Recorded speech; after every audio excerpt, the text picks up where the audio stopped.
வாங்கம்மா வாங்க. எப்போ வந்தீங்க? ஒன்னும் இல்லம்மா, குழந்தை ஒளிஞ்சு விளையாடணும்னு சொன்னா அதான் விளையாடிட்டு இருந்தோம். என்னம்மா என் வீட்டை தேடி வந்திருக்கீங்க? இல்லக்கா, ஒரு முக்கியமான விஷயத்த உங்ககிட்ட இருந்து தெரிஞ்சுட்டு போலான்னு வந்திருக்கேன். என்கிட்ட என்ன முக்கியமான விஷயம்? அக்கா, நான் உங்களை வெறும் வாய் வார்த்தையில அக்கான்னு கூப்பிடல, என் கூட பிறந்த அக்காவா தான் நினைச்சு கூப்பிட்டேன். ஹாஸ்பிட்டல்ல என் குழந்தை விஷயமா நடந்த அத்தனை குழப்பங்களுக்கும் ஏதோ ஒரு தப்பான காரணம் இருக்குன்னு என் உள் மனசு சொல்லுது.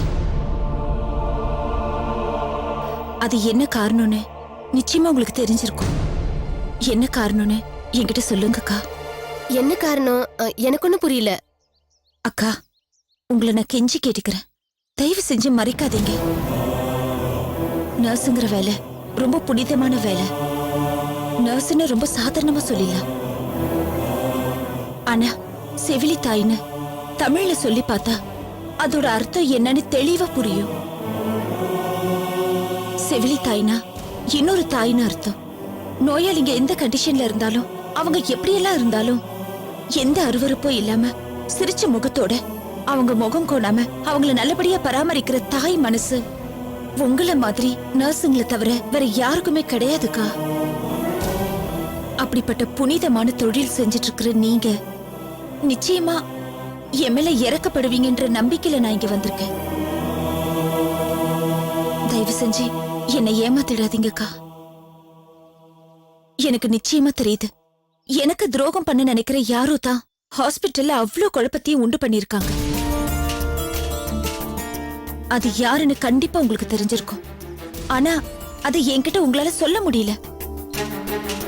அதே நேரத்துல இலக்கிய மனசு இருக்கிற உங்களால அந்த ரகசியத்தை கடைசி வரைக்கும் காப்பாத்த முடியல. அதனாலதான் மனசுருகி கடைசி நிமிஷத்துல ரிப்போர்ட் மாறி போனதை தெரியப்படுத்தி என் குழந்தைய காப்பாத்தி இருக்கீங்க. உண்மையை சொல்லுங்கக்கா, என்ன நடந்தது?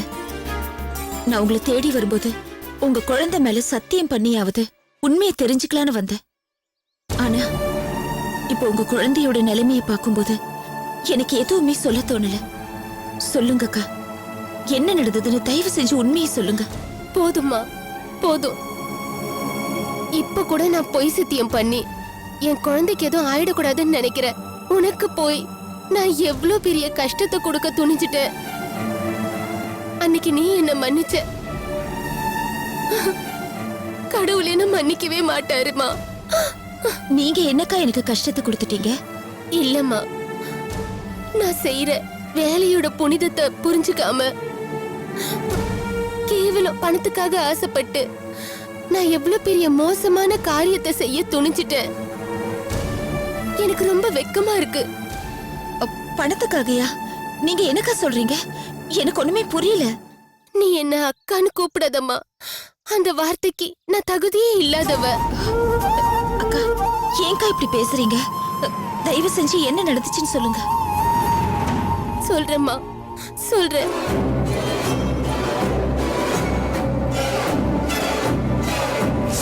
ஆக்சிடென்டால அவங்க கர்ப்பம் கலைஞ்சிருச்சுன்னு எங்களுக்கு இன்ஃபார்ம் பண்ணுங்க. ஒருவேளை கலையிலன்னா நீங்க கலையை வச்சுட்டு எங்களுக்கு இன்ஃபார்ம் பண்ணுங்க.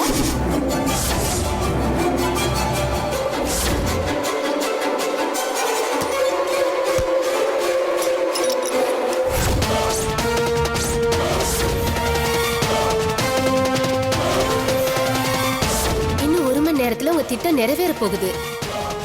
ஆபரேஷன் முடிஞ்ச உடனே நானே உங்களுக்கு ஃபோன் பண்றேம்மா.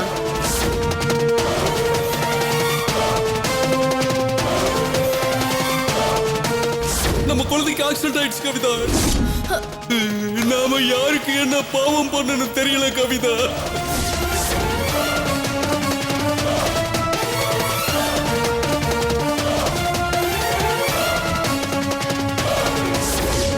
டாக்டர், என்ன மன்னிச்சிருங்க டாக்டர். என்னோட கவனக்குறைவுனால ரிப்போர்ட் மாறி போயிடுச்சு. இவங்க குழந்தை நல்ல ஆரோக்கியமா இருக்கு டாக்டர். நான் யதார்த்தமா சிஸ்டத்தை பார்க்கும்போதுதான் இந்த உண்மை தெரிய வந்தது.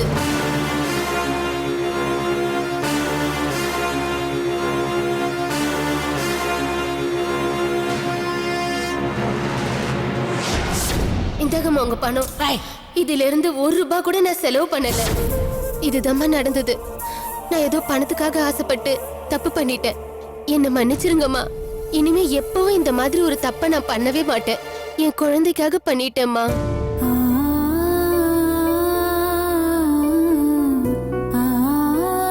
இறக்கமே இல்லாம கருவுல இருக்கிற அந்த குழந்தையை அழிக்கிறதுக்கு அந்த பாவிங்களுக்கு தான் மனசு வந்துச்சுன்னா பணத்தை பார்த்ததும் என் மனசும் மாறிடுச்சுமா. அம்மா, நான் வாழணுங்கிற ஆசையில உங்ககிட்ட கெஞ்சல. ஆனா என் குழந்தைக்காகவாவது இந்த பாவி வாழ்ந்துதாமா ஆகணும். அதனால இந்த உண்மைய நான் தான் சொன்னேன்னு அந்த பாவிங்க கிட்டயோ இல்ல போலீஸ் கிட்டயோ தயவு செஞ்சு சொல்லிடாதீங்கம்மா. அம்மா இல்லாத குழந்தை அனாதைன்னு சொல்லுவாங்க. என் குழந்தைய அனாதையாக்கிடாதீங்கம்மா. அனாதையாக்கிடாதீங்க.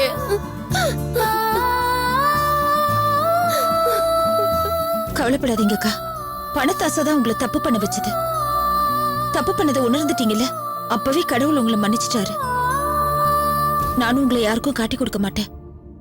கருவிலேயே என் குழந்தைய அழிக்க நினைச்ச அந்த பாவிங்களை காட்டி கொடுத்துட்டீங்கல்ல, எனக்கு அதுவே போதும்க்கா. நான் வரேன்க்கா. வரேம்மா.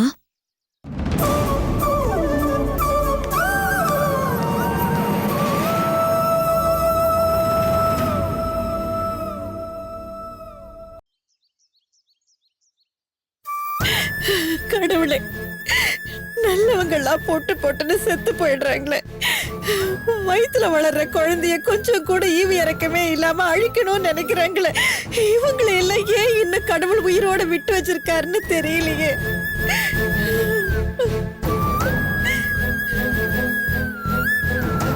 பாவிங்க கொஞ்சம் கூட மனசாட்சி இல்லாம இருக்காங்க. இதுங்கெல்லாம் போன ஜென்மத்துல கண்டிப்பா மிருகங்களா தான் பிறந்திருக்குங்க. இந்த ஜென்மத்திலயும் மிருகமா தான் பிறந்திருக்காங்க. என்ன ஒண்ணு, உருவம் தான் மனுஷ உருவமா போயிடுச்சு. பார் நந்தினி, இந்த அளவுக்கு செய்ய துணிஞ்சவங்களா இனிமே விட்டுக்க கூடாது. வா, இப்ப போலீஸ் போலாம். போலீஸ்க்கு போனா சாட்சி கேட்பாங்களேப்பா. அதான் அந்த நர்ஸ் எல்லா உண்மையை ஒத்துக்கிட்டாளே. அவளை கூட்டிட்டு போய் போலீஸ் கிட்ட எல்லா உண்மையை சொல்லலாம். அம்மா, உணர்ச்சி வசப்படாதம்மா. அந்த கல்பனா மீனாட்சி சதி வேலைக்கு ஒரு வகையில் அந்த நர்ஸ் தொண போக துணிஞ்சிருந்தாலும் கடைசி நிமிஷத்துல அவங்க மனசு மாறலனா என் குழந்தைய காப்பாத்திருக்கவே முடியாதுமா. இன்னும் சொல்ல போனா அந்த நர்ஸ் என் குழந்தைக்கு கடவுள் மாதிரி. அவங்களாலதான் நமக்கு உண்மை எல்லாம் தெரிய வந்ததுன்னு தெரிஞ்சதுன்னா அந்த கல்பனாவும் மீனாட்சியும் அந்த நர்ஸ் உயிரோடவே விட மாட்டாங்க. நந்தினி சொல்றதும் சரிதாம்மா. எந்த பாவமும் அறியாத குழந்தையே அழிக்க நினைச்சவங்க அந்த நர்ஸ சும்மா விட்டுருவாங்களா? ஆமா, நீ சொல்றது சரிதான் மாலதி. ஏமா நந்தினி, நீ அன்னைக்கு உன் மாமனார் கிட்ட நடந்ததெல்லாம் சொல்லும் போது அவர் நல்லா தானே இருந்தாரு. அதுக்கப்புறம் தானே இறந்திருக்காரு. இதெல்லாம் வச்சு பார்க்கும்போது எனக்கு என்ன தோணுதுன்னா, நடந்த உண்மையெல்லாம் உன் மாமனார் கிட்ட சொன்னதுனால ஏன் அவங்களே அவரை கொன்னு இருக்க கூடாதுன்னு எனக்கு தோணுதுமா. இருக்கலாமா? கல்பனாவை கல்யாணம் பண்ணா விஸ்வோட அப்பா இறந்துருவாருன்னு அந்த ஜோசியர் சொன்னதுக்கு அந்த ஆள் செத்தாலும் பரவாயில்லன்னு சொன்னாங்க. அதனால கண்டிப்பா இதை செஞ்சிருப்பாங்கம்மா. சம்பந்தியோட சாவுக்கு அவங்க காரணமா இருந்தாங்களா இல்லையாங்கிறது தெரிஞ்சுக்கணும்னா இப்ப நந்தினியோட குழந்தைக்கு அவங்க செஞ்ச கொடுமைய போலீஸுக்கு தெரியப்படுத்தலைனாலும் மாப்பிள்ளைக்காவது தெரியப்படுத்தணும். அப்பதான் அவங்களால மேற்கொண்டு மத்தவங்களுக்காவது எந்த ஆபத்தும் ஏற்படாம பாத்துக்க முடியும். ஆமா நந்தினி, இந்த உண்மையை எப்படியும் மாப்பிள்ளைக்கு தெரியப்படுத்தி தான் ஆகணும். அவர் எங்க இருக்காருன்னு போன் பண்ணி விசாரிமா. நாம எல்லாரும் சேர்ந்து போய் அவருக்கு புரிய வைக்கலாம். ஆமாம்மா, இவ சொல்றதுதான் சரி. என்ன நந்தினி யோசிக்கிற? நீ போன் பண்ண விஸ்வா எடுக்க மாட்டாருன்னு பாக்குறியா? சரி, நீ ஒண்ணு போன் பண்ண வேண்டாம், நாங்க பேசிக்கிறோம். அப்பா, நீங்க விஸ்வாக்கு போன் பண்ணுங்கப்பா. வேண்டாப்பா. அவளுங்களை பத்தி வாய் மூலியமா யார்கிட்டயும் சொல்லி புரிய வைக்க முடியாது. அவளுங்க வழியிலேயே போய் அவளுங்க வாயாலேயே எல்லா உண்மையை சொல்ல வைக்கணும். அது எப்படிமா முடியும்? முடியும்பா. கெட்ட எண்ணத்தை நிறைவேற்றுறதுக்கு அவளுங்களால இந்த அளவுக்கு திட்டம் போட முடியும்னா நல்லதை நிறைவேற்றுறதுக்கு நாம தந்திரத்தை கூட கையில எடுக்கலாம்.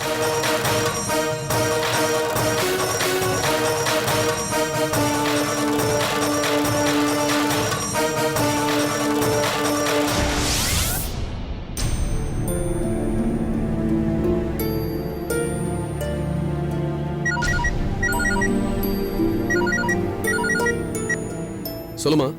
ரயில்வே ஸ்டேஷன் போயிட்டியாடா? எங்க இருக்கும்? ஒரு 5 நிமிஷத்துல போயிடுவோம். ஏமா? சொல்ல சொல்ல கேட்காம இப்படி திடீர்னு கான்ஃபரன்ஸ் மீட்டிங் இருக்குன்னு பெங்களூர் வரைக்கும் போறியேடா? பெங்களூர் எங்கம்மா இருக்கு? இங்கிருந்து கரெக்டா 376 கிலோமீட்டர், அவ்வளவுதான். போயிட்டு 2 நாள் வேலையை முடிச்சுட்டு வந்துட போறோம், அவ்வளவுதானே. அதுக்கு இல்லடா, உன் உடம்பு இருக்கிற நிலைமையில இதெல்லாம் தேவையான்னு தோணுது. மா, எனக்கு உடம்புக்கெல்லாம் ஒண்ணும் இல்லம்மா, எல்லாம் சரியா போச்சு. மெடிசன்ஸ்லாம் கரெக்டா தானே எடுத்துட்டு இருக்கேன்.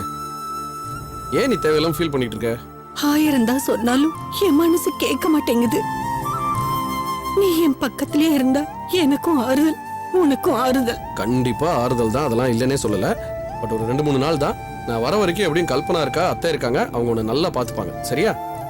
விஸ்வா, பெட்டியில சீக்கா பொடியும் நல்லெண்ணையும் வச்சிருக்கேன். மறக்காம நாளைக்கு போட்டு குளிச்சிரு. குடிக்கிறதுக்கு குளிக்கிறதுக்கு எல்லாத்துக்குமே வெந்நீர் யூஸ் பண்ணு. மருந்து மாத்திரை எல்லாம் ஒரு டப்பால போட்டு பெட்டியில வச்சிருக்கேன்.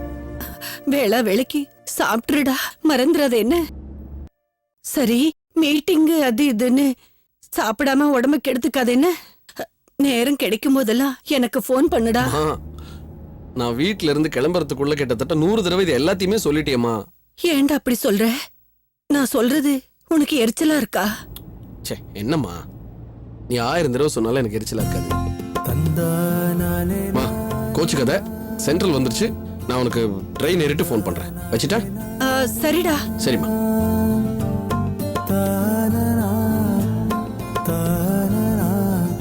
ரொம்ப இதுவா இருக்குங்க. நீங்க அந்த கேட்ல போயிடுங்களேன். இந்த அடுத்த கேட்ல போய்.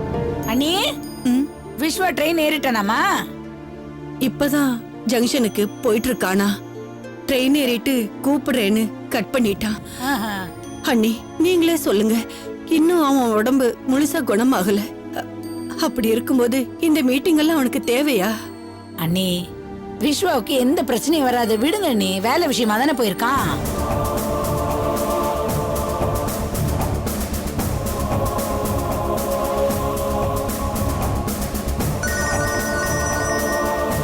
புது நம்பரா இருக்கு, யாரா இருக்கும்?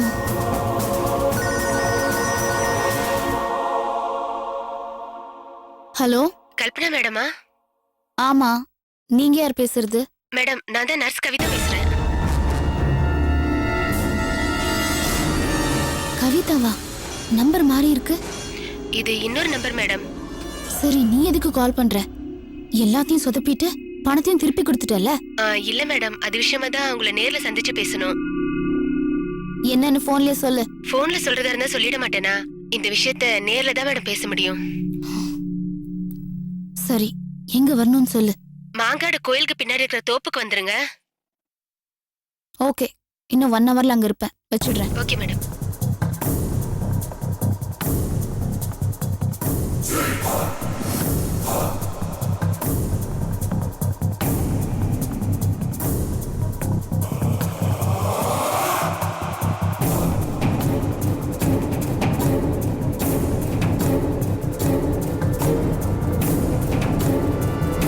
அம்மா, ஒரு நிமிஷம் இங்க வா.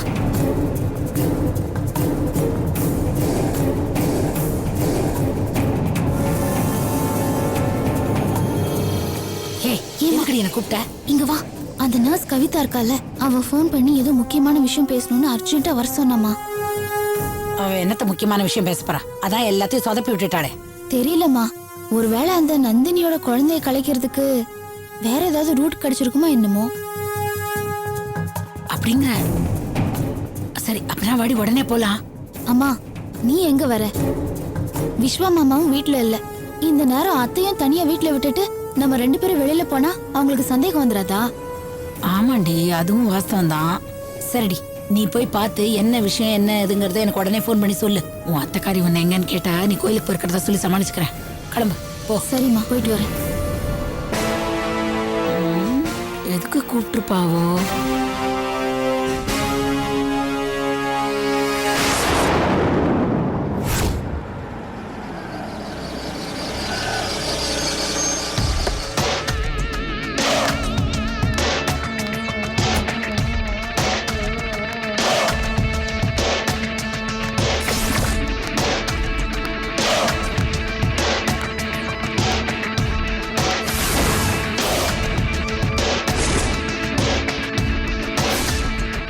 அந்த நர்ஸ் நம்மள இங்க தானே வர சொன்னா. நம்மள வர சொல்லிட்டு அவளை காணோம்.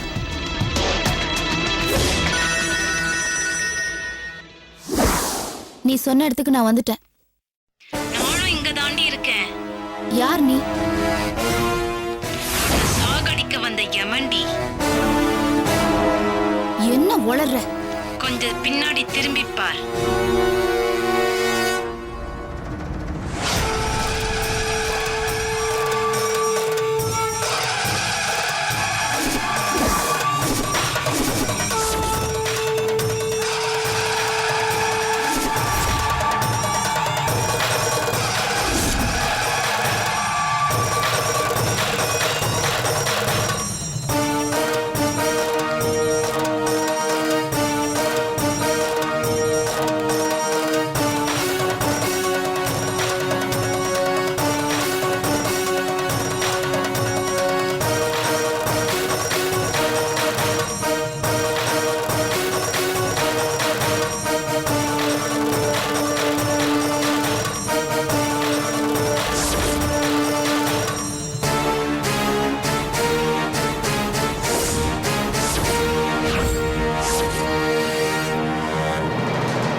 நீ எப்படி இங்க? அடுத்தவங்க புருஷன் மேல ஆசைப்படுற சில தரித்திரம் பிடிச்ச மூதேவிங்கெல்லாம் இந்த இடத்துல தான் சுத்திட்டு இருக்காங்கன்னு கேள்விப்பட்டேன். அதான் அதுங்கள பார்த்தா செருப்பால அடிச்சிட்டு போலான்னு இங்க வந்த. இங்க வந்து பார்த்தா நீ நிக்கிற. ஏய், யார்கிட்ட பேசுறேன்னு தெரியுதா? தெரியுதுடி. ரொம்ப கேவலமானவ கிட்ட தான் பேசிட்டு இருக்கேன்னு எனக்கு நல்லாவே தெரியுது. ஏய், அடிச்சு வாய் மூடு. என்னடி பாக்குற? நம்மள அந்த நர்ஸ் கவிதா தானே போன் பண்ணி இங்க வர சொன்னா. இவ எப்படி இங்கன்னு பாக்குறியா? அதான் தெரியுது. நீதான் அந்த கவிதா மாதிரி போன் பேசி வர வச்சிருக்கேன்னு. எதுக்காக என்ன வர வச்ச? சொல்லுடி. அடிச்சு பல்லெல்லாம் கழட்டிடுவேன். யார பார்த்து வாடி போடின்னு பேசிட்டு இருக்க?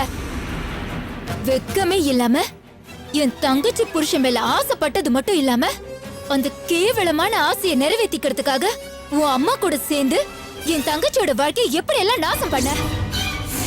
இப்ப கடைசியில என் தங்கச்சிய கொலை பண்றதுக்காக எவன்கிட்டயும் காசு கொடுத்து என் தங்கச்சி ஆக்சிடென்ட் பண்ண வச்சு அதுலயும் அவ பொழைச்சிட்டான்னு தெரிஞ்சதும் அவ வயித்துல வளர்ந்துகிட்டு இருக்கிற பிஞ்சு குழந்தைய அழிக்கணும்னு நினைச்சு அந்த கவிதா நர்ஸ் கிட்ட பணம் கொடுத்து என்னெல்லாம் வேலை பண்ண. உன்னெல்லாம் சும்மா விடலாமாடி? என்னடி இவளுக்கு எப்படி இந்த உண்மையெல்லாம் தெரிஞ்சதுன்னு பாக்குறியா? ஏய், நீ சொல்ற மாதிரி நாங்க எதுவும் பண்ணல. என்ன லூஸ் மாதிரி உளறிட்டு?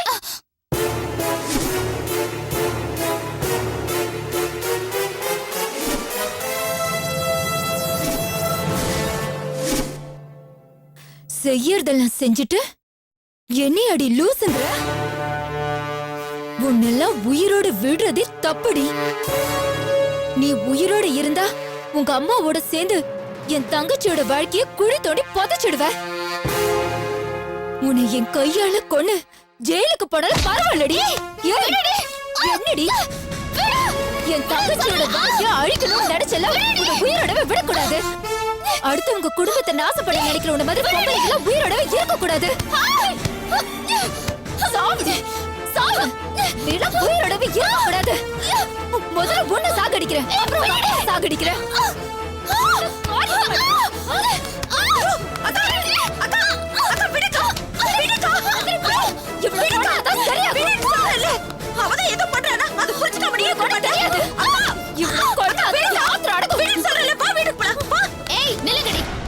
என்ன அக்காவும் தங்கச்சியும் சேர்ந்து டிராமா பண்ணிட்டு இருக்கீங்களா? என் மேல தேவையில்லாத பழி எல்லாம் போட்டு என்ன கொல்ல பாக்குறீங்களா?